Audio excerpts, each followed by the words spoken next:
So Art, do you want me to introduce you? This is Art. That's it. Everybody knows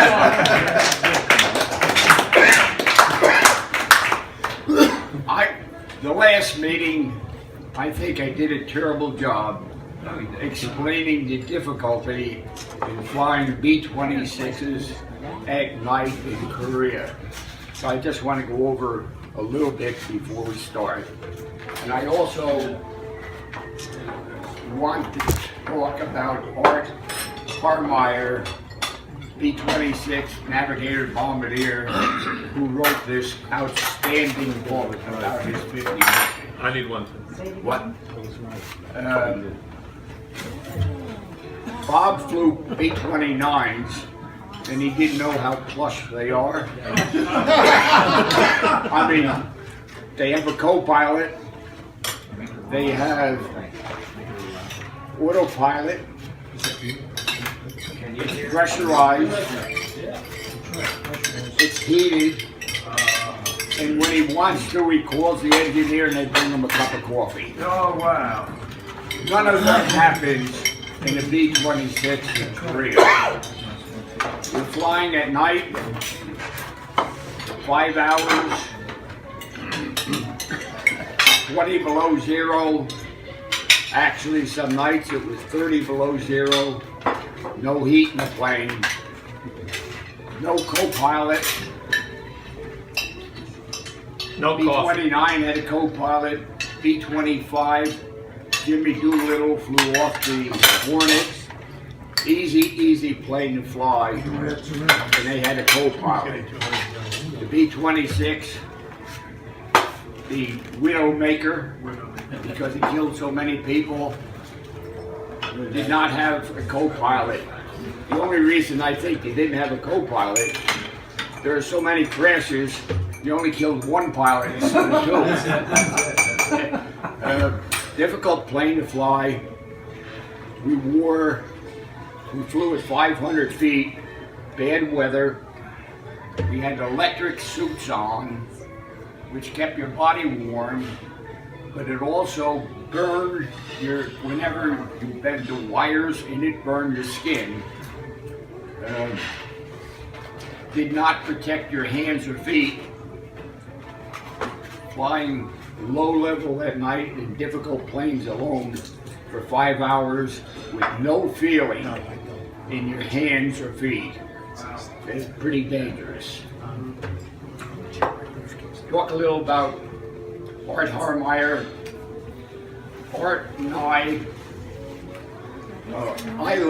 finished my tour in February of '52, the B-26 tour.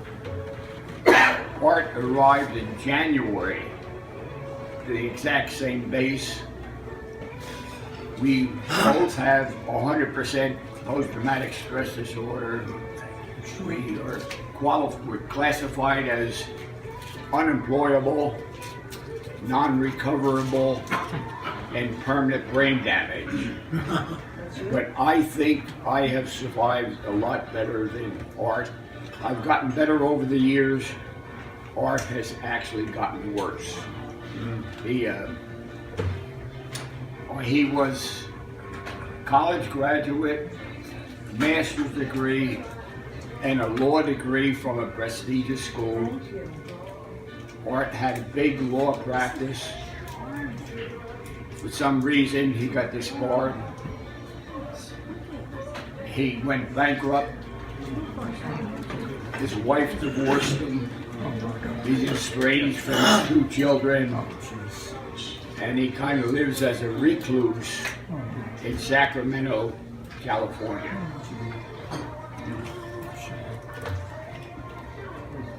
Bob is a quiet birdman.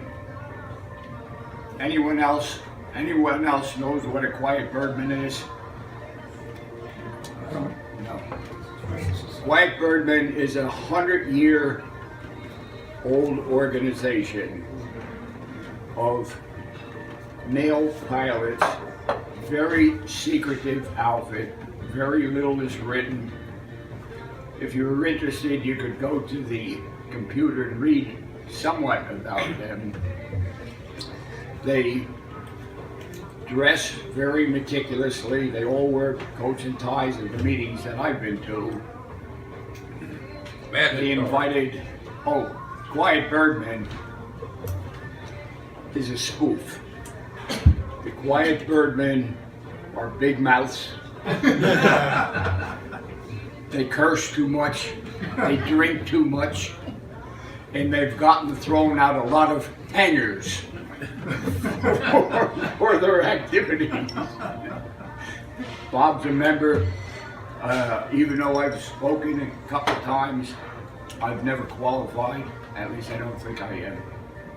Anyway, the Quiet Birdman asked Art to come out and talk about his book.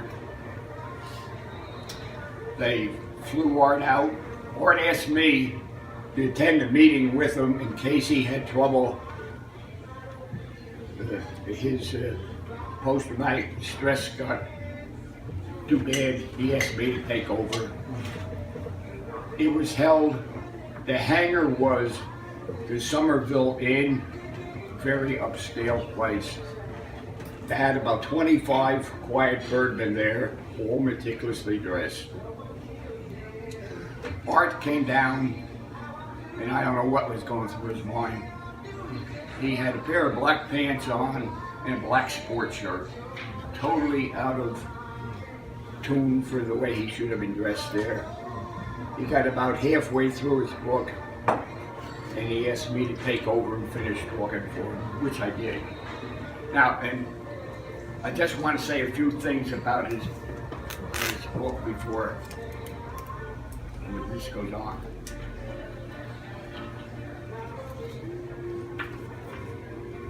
He was in the 95th Bomb Squadron, the 17th Bomb Group, K-9 Air Force Base, Busan, the exact same place that I was. He puts the reader in a B-26, flying into deep valleys to find and attack communist freight trains and truck convoys, carrying men and material to the front line, and then unexpectedly caught in the sudden and blinding glare of enemy searchlights that triggered multiple streams of deadly and upward arching green and white tracers.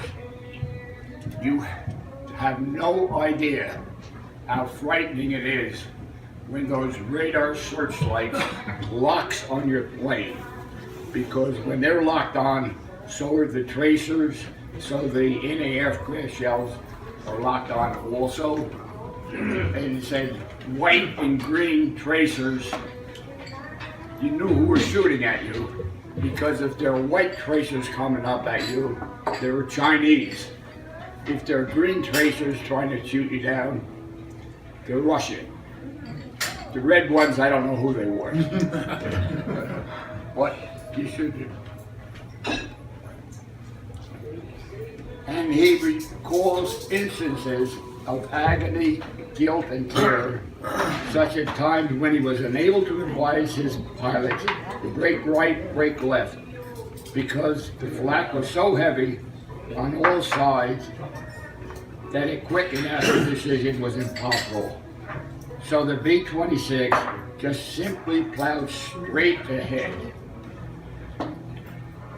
Not a nice situation. Although Art left the Air Force upon completion, the recurring and troubling memories of Korea have never left him. Actually, I think they've got worse. Dreams. But now, more than sporadically, they still come back to occupy, and most often to haunt my nightly 3 to 4 hours of uneasy induced unconsciousness. Quite simply, they constitute the deep, persuasive, and ever-hardening psychological scar tissue that is not lessened with the passage of time.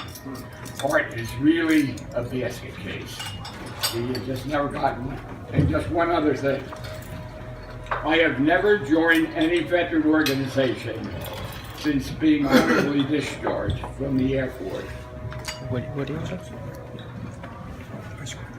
Nor have I ever participated in any parades or ceremonies on the 4th of July, Memorial Day, Veterans Day, or even attended such an event, as I know that I will uncontrollably choke up and break down upon seeing an American flag and military uniforms and hearing stirring but haunting military music.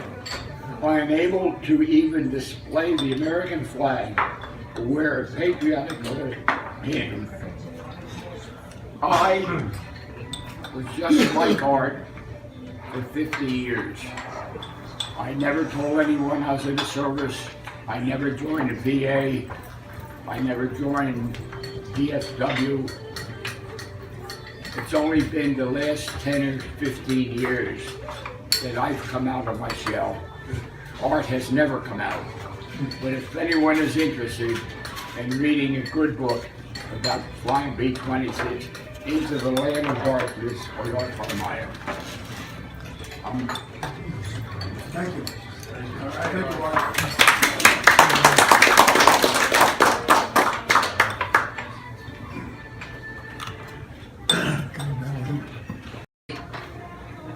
One other accident.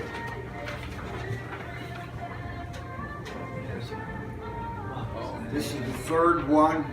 Random jet crashes, 2 killed as big plane falls burned. Was this when you were an instructor? Yeah, these were my 2 students. What year was that?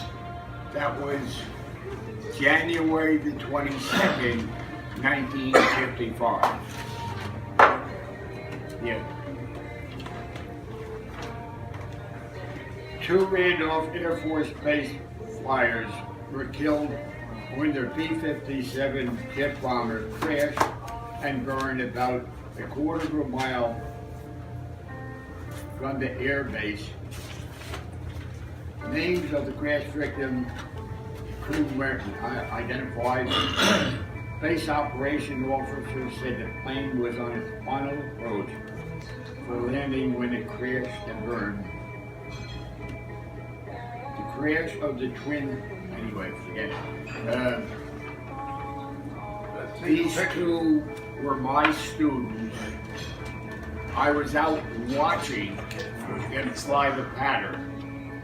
They're about a quarter of a mile from the end of the runway when they went in. I couldn't see the crash, but I could see the flames and the smoke going up. But there were 2 of my students. That was a more dangerous plane than the What? 20. That was a more dangerous plane than the Widowmaker. Quite different. Yeah, at first it was, yeah. Anyway, go ahead, I'm sorry. Okay. Unless someone has some questions. Question, you got a question? Did you ever find out why? Why? I don't know why. It appeared they stalled for some reason. Flying too low. They're What? too slow on approach. That's what I think. Yeah. Okay. But I'm not sure of that. Anyway, Okay. they were both of my students and I saw it happen. Yeah. It's a shame. It's worthless. To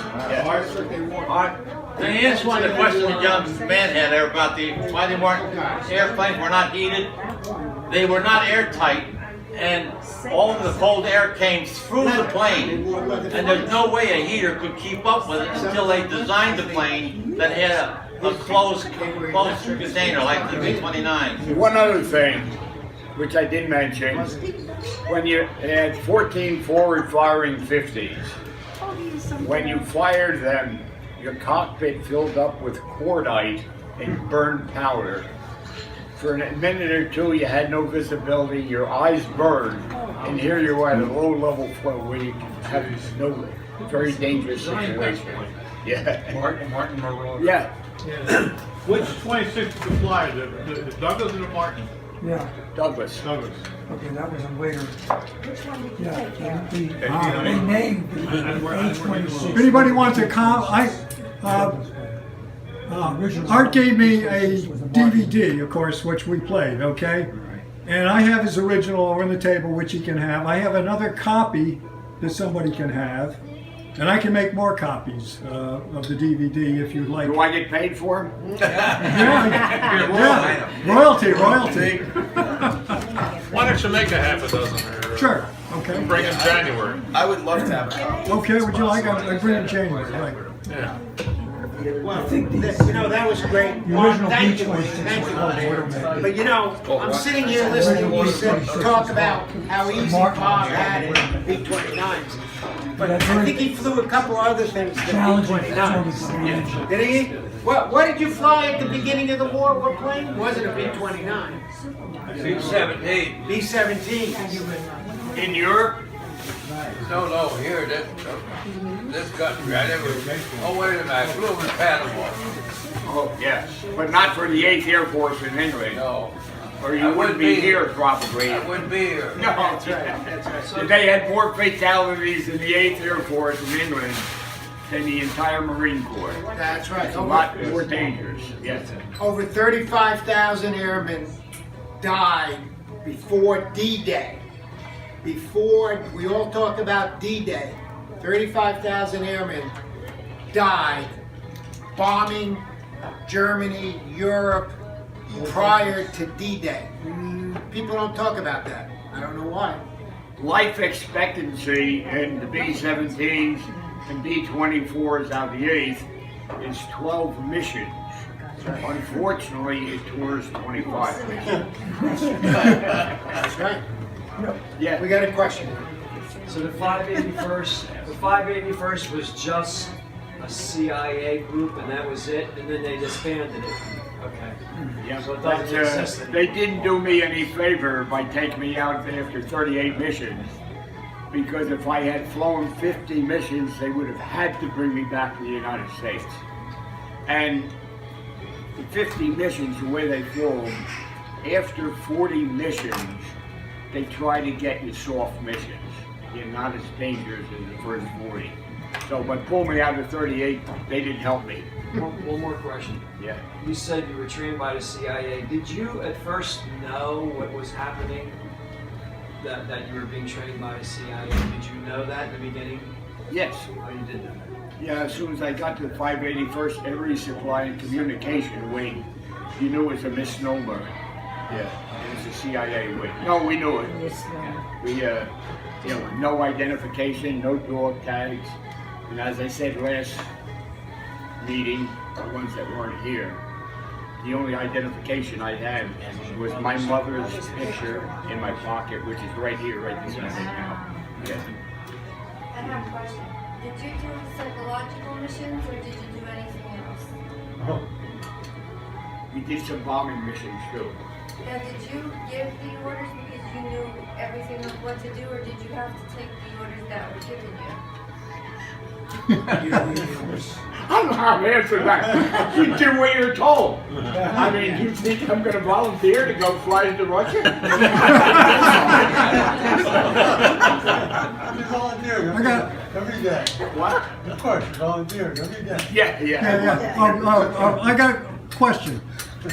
The question is, when you heard, and I guess you passed the information on, that Katie from Korea, right? Katie Korea knew all about your missions, right?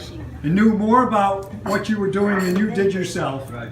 Why did that Colonel Arnold?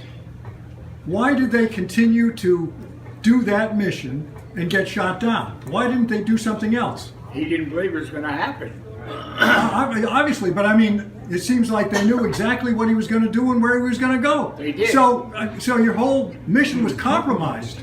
It seems to me a normal person would say, let's do something else. Yeah. We lost 2 of the 4 planes, but we had replacements. We always had 4 planes. Yeah. But we lost 2 of the 4. Yeah, Arnold and one other. Yeah. And he was in captivity. He and his fellow captees, they were in captivity for how long?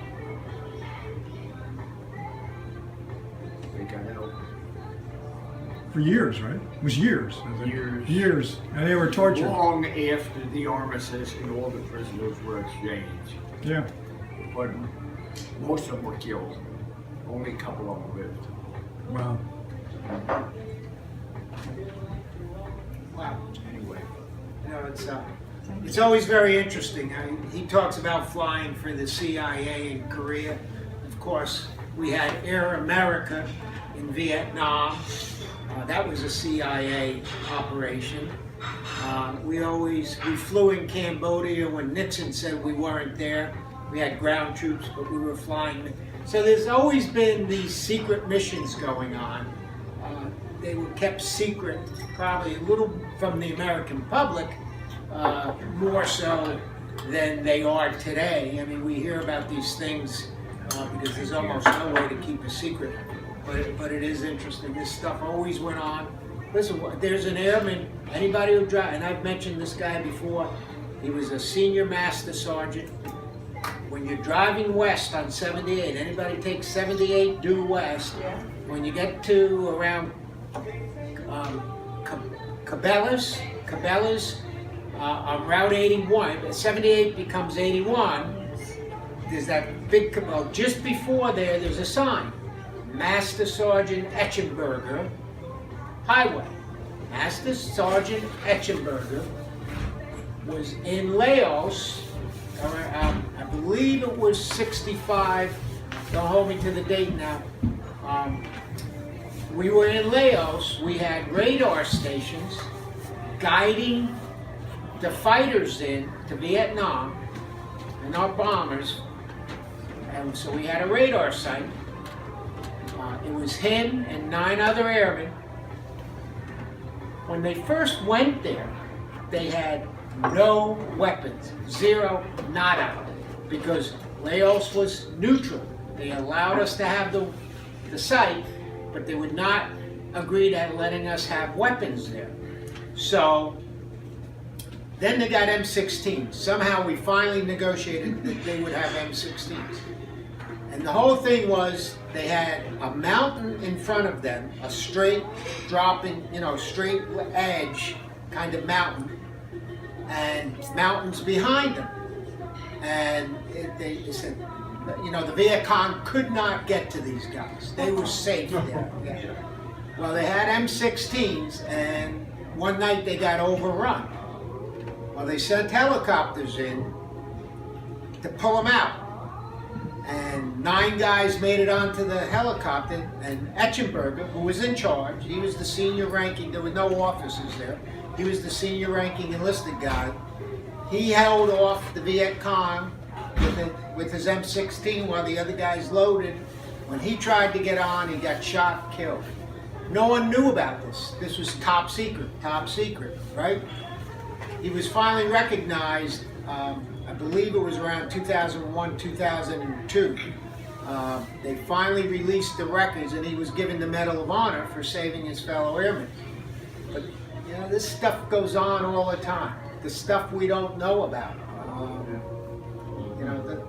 It's just. Isn't it nice that we've got people that do that? Absolutely. Absolutely. We got people, that step up all the time. No glory. No glory. No glory.